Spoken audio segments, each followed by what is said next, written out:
Hello there, and welcome back to Weekly Stuff and Things with Mathew Ruybal. I'm Mathew Ruybal, and it's week 11. Hooray! Life can be tough, but never fear, your friendly neighborhood Hobbit Ninja is here to help you. Let's start with mornings because, well, we have to. And if you're spending a gajillion dollars a month going to Starbucks every day to get coffee, first of all, knock it off! Second of all, stop going to Starbucks. Their coffee tastes all burnt and crappy, and it's overpriced. Overpriced coffee. That's $37. Then again, most of you coffee drinkers are nothing of the sort. You drink over-creamed, over-sugared, over-flavored swill that tastes like a liquid pixie stick. I'm not talking to you fakers. That's not coffee. I am talking to people who actually do drink coffee. The point of all this is this. If you're still making coffee in an expensive coffee maker, knock it off. A coffee press is the only way to drink your morning cup of coffee, and for those of you who have done that, you know what I'm talking about. For those of you who haven't done it, trust me. Throw away your expensive coffee maker and invest in one of these bad boys. I promise you'll thank me. And now on to the workplace. This is for those of you poor bastards who work in an office that has a break room and a communal refrigerator. You likely need one of these guys. This item will likely get you reviled by your coworkers, but let's be honest, making enemies of them is a small price to pay to keep those Oxford cloth button-down scavengers out of your lunch. The gods know life is hard enough without having some a**hole in accounting steal your PB&J. Or even worse, that annoying bitch Nina in corporate accounts payable. Corporate accounts payable, Nina speaking. Just a moment. And finally, in this week's Stuff and Things for Life segment, which I just now made up, this one is for those of you out there who just can't seem to get this one right. How to avoid falling in love with a jerk. Yes, they made a book out of it because apparently this is hard for enough of you that you need a manual. Links to all that useful stuff are right below the player on YouTube, so click through to find all that stuff, and you're welcome. On to more stuff and things. Amazon has just purchased the digital comics retailer Comixology, which if you haven't used, you totally should. It's a great service, and now that Amazon bought it, it's probably going to just get even better because Amazon's awesome. And I hesitated to do this because I still like to have and hold my comics and read them and stuff, but this might be the way to go. Just get them all digitally each month, read your issues, and then buy the trades when they come out so you can put them on the bookshelf. I don't know. What do you guys think? If you're not reading comics, you should check out Comixology because it's awesome. Speaking of radness, The Dark Knight is celebrating his 75th anniversary this year, and to celebrate, the great Bruce Timm, who's responsible for much of the Batman animated series, which was freaking awesome, has went ahead and created this little short. It's pretty awesome, you should check it out. It's called Batman Strange Days, link is below.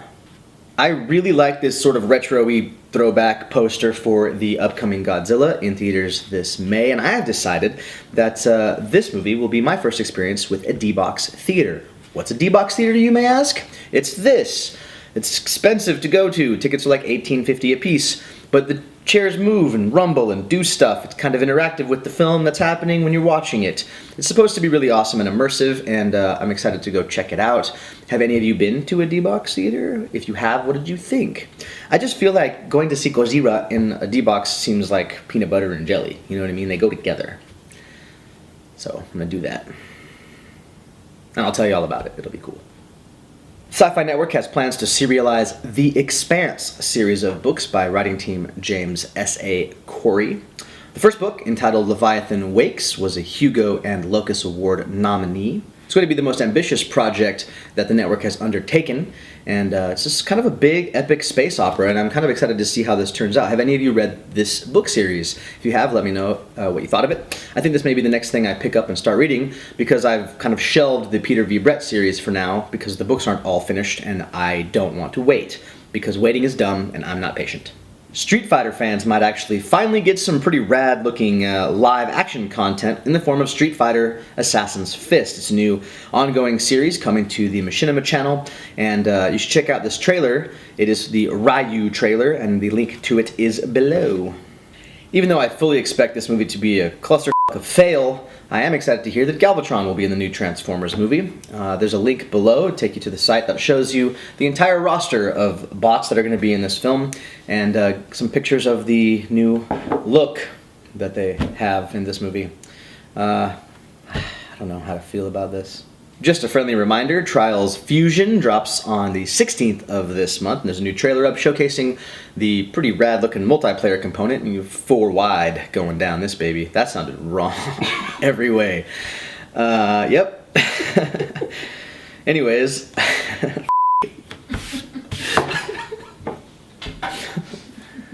Woo. There's 4-wheelers this time. Segway. This game is frustrating but severely addicting, and I'm really excited for this to come out on the 16th, and I'm sure many of you are as well. I'll see you on the leaderboards. I'll be that guy hanging out at the very bottom. Yeah. This is very exciting. It's just been announced that there's going to be a new PAX. And PAX, of course, stands for Penny Arcade Expo. The original PAX is still going stronger than ever up in Seattle, Washington, and it's spawned a PAX East and a PAX Australia, and now PAX South. So excited about this. Starting next year, January 23rd through 25th will be the first PAX South event, and they're hosting it in San Antonio, Texas, which is just a short hop, skip, and a jump from where I'm at. So, I'll be attending it. Super excited for me. Lastly, I'd like to share this awesome-looking trailer for the film Deliver Us from Evil, which kind of seems like a action, drama-y, cop buddy movie type thing, but also a horror movie. I don't know. It's kind of a nice-looking take on the genre. The trailer looks awesome. I only watched the first half of it because that's all I needed to see, and I recommend checking it out, at least the first half of the trailer, to see if you're gonna like this. It makes me long for the days when Scott Labrie was forced to go to these kinds of movies with me when we were doing the Movie Guys podcast. He's not particularly fond of horror movies, if you didn't know. But hit the link below and check out Deliver Us from Evil. In saying goodbye this week, I would like to leave you with some very compelling words from the great Winston Churchill. You've probably heard these ones before, and if not, you're about to. Brace yourself. When you're going through hell, keep going. Have a great week, and I'll see you on episode 12. An animated series, which was freaking awesome. You didn't get all of that. What? You didn't get all of that. Get all of what? Your screen wasn't on when you started talking. Are you sitting in the Sticks chair? Or are you sitting on the couch? Who asked you? I'm trying to help. I was on a goddamn roll. I'm trying to make sure that you're not losing footage. I keep looking at these words I typed and how I misspelled friendly. Just a friendly reminder, friendly. Don't get so friendly with my wife. That person was friendly. I'm just gonna start using friendly instead of friendly, because it's a cooler looking word, friendly. It does have the little red squiggly line, as if I'm not as if I'm dumb. You spelled that wrong. No shit. Friendly. Obviously, that's not the way you spell friendly. Thanks, spell check. Now it's rolling. Thanks, Dad. You're welcome. Haven't you missed me being here for your show? Yeah. She has a moat around our bed. She has a moat of like discarded clothing and shoes around her side of the I bed. know it's just shoes. She's like, come here, hug me before you leave. I'm like, I can't get to her. It's ridiculous. Maybe I was just excited. Well, my dick's not hard. I wasn't that excited. You're excited. Now it's getting hard to touch it though. Is it 4 Now I wide? got a semi. Woo! Huh? Is it 4 wide? 4 wide.